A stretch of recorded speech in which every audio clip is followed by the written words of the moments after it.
Well, ladies and gentlemen, there it is, all the tracks nailed down.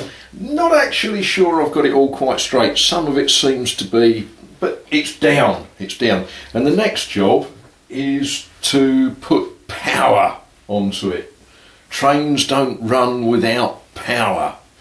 Now, of course I like coal, but these run on 12 volt electric.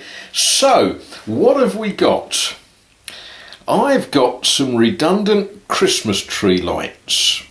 They don't work.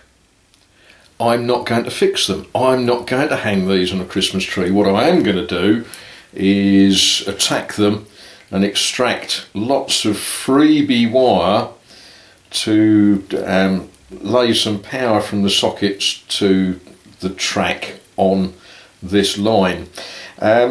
Nothing too clever to it, it's just a matter of, putting the ends between your teeth and biting off the insulation and then twisting it and then screwing it into things and tightening it all up and such likes. So I'm not going to bore you with a great long video of me doing that. Just trust that's what's going to happen. The next video we might even have some moving trains. Might do. Now, something some of you, if you lead a very boring life and you've watched all of our videos, you'll see there's a bit of banter developing between myself and a tuber called Ed Shunt.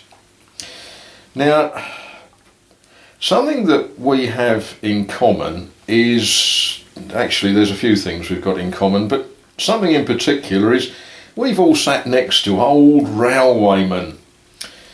And old railwaymen, once they've managed to make sure that they've got tea brewing happily, old railwaymen love nothing better than telling terrible tales of all the things that ever went wrong in their life.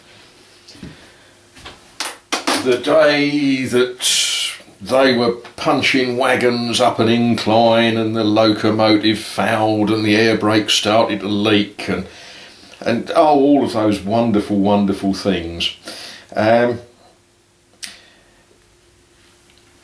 part of the world that I live in, if you go, let's think, that way about 45 miles, there is a nuclear power station at a place called Bradwell, to give it its full name, Bradwell Juxta Mare. And I thoroughly recommend that you Wikipedia Bradwell Juxta Mare, because there is a church there, St. Peter's I think it is, which is thought to be the oldest church in England. It's old anyway, older than I am. Now, one of the good things about the nuclear power station is that the powers that be think it's best to get rid of the waste and to supply the fuel rods and what have you on trains. Now, that meant that when Dr. Beeching, and for those of you that aren't English, Dr. Beeching is, rightly or wrongly, one of the most hated men on the railway. Dr. Beeching was given a job to rationalise all of the lines that weren't making a profit. And he closed little branch lines all over the country. Bit like that really, a chunk. But the line that survived and escaped Dr. Beeching is the line that runs from Wickford to Southminster. Not only did it survive, but it had quite a serious upgrade.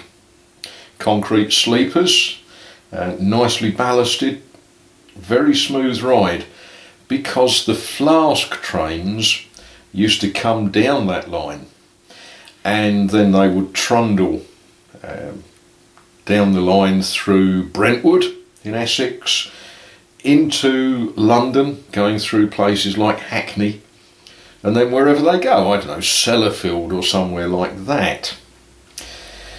Now, a story that I heard from a second man who, for obvious reasons, will remain nameless, concerns when he first started being a second man on diesel locomotives. Now, again, for those of you not versed in British Railways stuff, when you have a steam train, only one with wheels preferably, you have a driver and a fireman, and between them they work the engine, they fire it and they drive it, and between them they read the signals.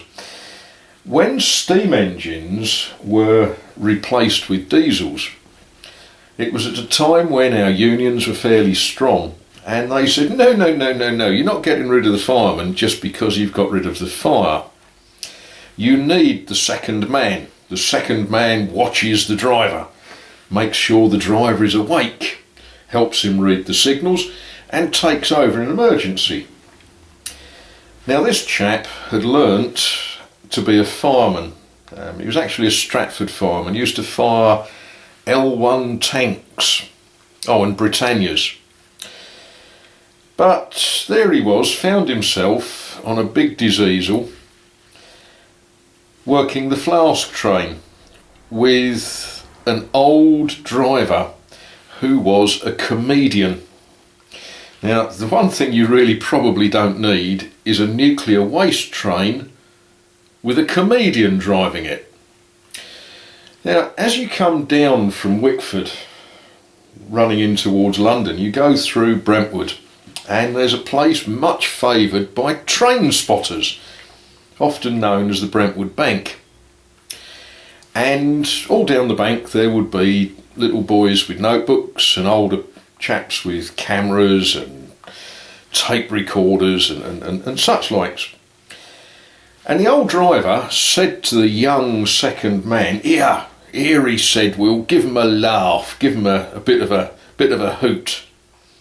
He said, as we come down the bank, what we'll do, we'll hide, we'll duck down beneath the windscreen of the locomotive. So this is what they did. They're coming along the bank, nuclear waste behind them, and they ducked down.